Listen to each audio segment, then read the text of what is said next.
I'm going to show you a really quick and delicious pizza, and I'm using these newly launched, should I say, Italian pizza flatbreads. So they're made in northern Italy. They're absolutely gorgeous. There's 3 in a pack, and they're made with very, very specific Italian flour, so they are. So I just have one taken out onto some parchment paper, which is the non-stick silicone paper. We're going to talk about just the different toppings I'm going to use for this. We're going to use some beautiful Arzala goat's cheese. This is so creamy. My daughter Lucia loves this goat's cheese. It's really, really delicious. This is made from extra preserves. I love this in a burger with grilled chicken, even in a salad. It's a caramelized red onion relish, so it's made from extra preserves. Tom and Laura, they do amazing work, so they do.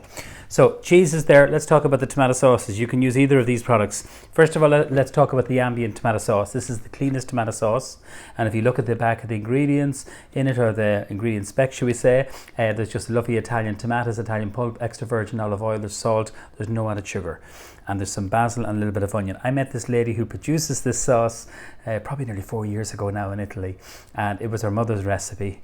The Italian, it's produced in Puglia, and it's a really lovely product. So this is what you can use, but what I'm going to use for this one is the Simply Better fresh basil and tomato and basil pasta sauce. So this one will be kept in the fridge and done stores, and this one obviously will be kept ambient. We seem to use this an awful lot at home. It's just a really good, and you know, there's something about the Italian sun when I was over there, like, you know, the intense flavour that the tomatoes get, but also the basil. It really is just beautiful, and of course the lovely rich soil that the tomatoes are growing in. So this is really, really simple. It's very, very easy and very quick, and it's absolutely delicious. So this is the fresh tomato sauce, and I'm going to put a couple of spoonfuls just here, and you can see the little bit of texture there, and then just literally just spread that out there. So you can see the little chunks of tomato, onion, that kind of thing works really, really well. And just with the back of the spoon here. So this is the pizza flatbread. We've just recently launched this, and yeah, I think there's great feedback from it, which is fantastic. So just spread that all over. Now, next thing we're going to do is we're going to put in some spinach, just some nice baby spinach. Don't remove the little stalks, because they add lovely texture and they're full of flavour. So if we just sprinkle this just all over, and be quite generous with the spinach, because you think, oh God, we've loads of spinach, but it will wilt, and it will cook really, really quickly. So I have the oven already preheated. I have one of these actually in the oven, and it takes probably about maybe 10 to 12 minutes depending on what toppings you're actually putting on. Next thing is the goat's cheese. So this is the Arzala goat's cheese.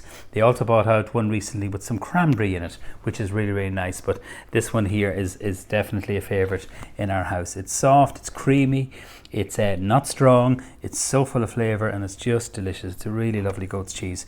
What I like about this, when it melts, it holds its shape. It's not going to run all over the tray, which is absolutely perfect for this. So be generous. You could use the Simply Better mozzarella, the buffalo mozzarella from Italy. You could certainly use that, would work really well. And then to give a little bit of sweetness, some red onion. And this works really well. So this is the relish here, using some Irish red onions. That's it there, guys. I love this in a burger. And it's actually one of my favourite dressings or relishes that Simply Better do. I really, really like it. And then some fresh basil pesto. Just a little drizzle of that just over the goat's cheese. So you have lots of lovely flavours. It's kind of like a cross between Ireland and Italy. You have that lovely flat bread, that really delicious tomato sauce, and then the pesto. Then we have our red onion relish and our goat's cheese. So this needs to go into the oven. A tiny little touch of sea salt just over the top. I already have one done. So this is some parchment paper, and I'm going to show you this here. The oven is at 220, and I just love the way that the cheese holds its shape, so it does. I'm going to pop that in there. We're going to finish this with some lovely fresh salad, just all over the top, and this obviously will wilt. Just a little bit of rocket there, which I really like. Toasted pine nuts, again, this is optional, but I think it gives so much flavour and texture. So if you toast your pine nuts just on a dry pan, it's absolutely delicious. No need for oil or anything like that when you're toasting the pine nuts. And then just a little drizzle of some extra virgin olive oil. And that just gives a lovely shine to the pizza. Just get your pizza cutter out, cut it, serve it, enjoy it. That is my very, very delicious and very quick pizza using these beautiful new Simply Better Italian pizza. These flatbreads are so good, and you can vary the toppings. You can use maybe some of the sliced chorizo if you wanted to. You could use some of the Parma ham. That tomato sauce is absolutely delicious, and also you could do some with some little pieces of sausage if you wanted to. So have fun, create your own different toppings, but these flatbreads are absolutely delicious. So happy cooking and happy eating.